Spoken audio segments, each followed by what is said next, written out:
भारत की पार्लियामेंट में एक बीजेपी का एमपी एक मुस्लिम एमपी को बकवास, गंदगी, गाली देता है। एक एक बात, मैंने क्या क्या बात बोलता है। लोग कह रहे हैं नहीं पार्लियामेंट में नहीं बोलना चाहिए था। अच्छा, पार्लियामेंट में नहीं बोलना चाहिए था? बोले कि नहीं, उसकी जबान खराब थी। अच्छा, जबान खराब थी? अरे ये तो अवाम का नुमाइंदा है ना, तुमने इसको वोट डाला। जब अवाम इतने लोगों को मार रही है, जुनैद नसीर को जला रही है, नूह में घरों को 300 साढ़े 300 घरों को बगैर कानून के ड्यू प्रोसेस को फॉलो किए घरों को तोड़ दिए, धर्म संसद में गालियां दी जाती हैं मुसलमानों को, रेप की धमकियां दी जाती हैं, तो ये तो तुम्हारा नुमाइंदा है। उसने गालियां दी, अच्छी जबान इस्तेमाल नहीं की। उस बीजेपी के एमपी ने, अरे वो तो गोडसे की बात कर रहा था, वो नाकाबिल कबूल है। हम तो रोज सुन रहे हैं ना इनको गाली। मैं जानता हूं, मेरी उम्र 8-9 साल या 10 साल की थी। हमारा घर हैदरगुड़े में था, पुराना घर। वहां पर हर कोई आरएसएस के लोग, जब कोई जुलूस होता तो हमारे घर के पास आकर पुकारते, सलाहुद्दीन अवैसी कब्रिस्तान या पाकिस्तान। मैं और अकबर, हमारे एक ताया वहीद भाई जो बड़े ताकतवर थे, उनके साथ बैठते थे। वहीद भाई लकड़ी लेके भागते, ये 25-30 फीट छोड़ के भागते। हम सुने, मैं सुना हूं मेरे कानों से, आज मेरा बेटा सुन रहा है ये। मैं ये समझा कि शायद मेरी जिंदगी में खत्म हो जाएगा, मगर मेरी औलाद सुनेगी, आप सुनेंगे, बच्चे सुन रहे हैं। याद रखो मेरी इस बात को, एक दिन आएगा जब भारत की पार्लियामेंट में किसी मुसलमान का मॉब लिंचिंग हो जाएगा।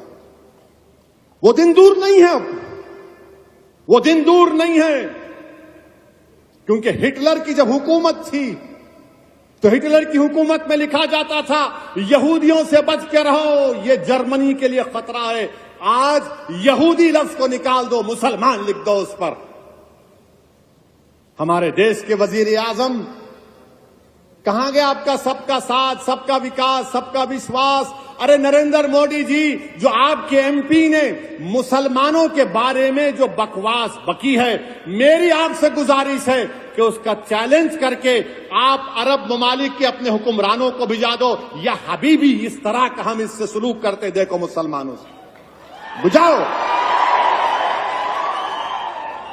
क्या नरेंद्र मोदी अपने एमपी की स्पीच का अरबी में ट्रांसलेट करके मोहम्मद बिन सुल्तान, मोहम्मद बिन जैद को भिजाएंगे?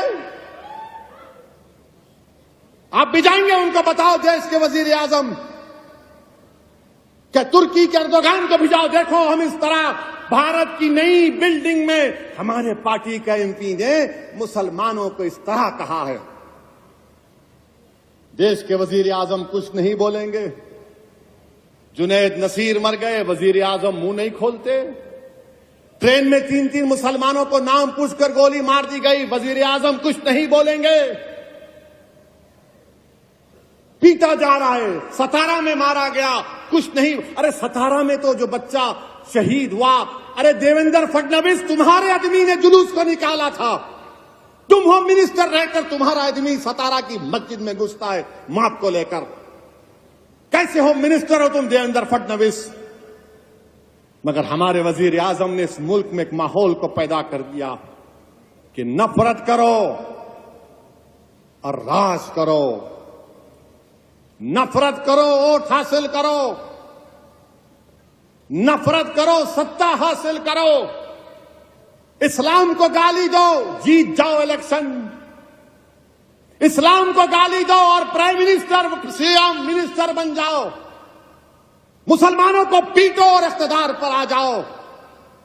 अरे कब तक चलेगा नफरत? ये याद रखो, ये नफरत खत्म अगर नहीं हुआ, ये जो आग लगा रहे नफरत की आग, याद रखो ये नफरत की आग में सब आ जाएंगे। हम मरने से कभी नहीं डरे, ना कभी डरेंगे इंशाअल्लाह ताला। हम अल्लाह के नाम पर जीते और अल्लाह के नाम पर मरने वालों का नाम मुसलमान है।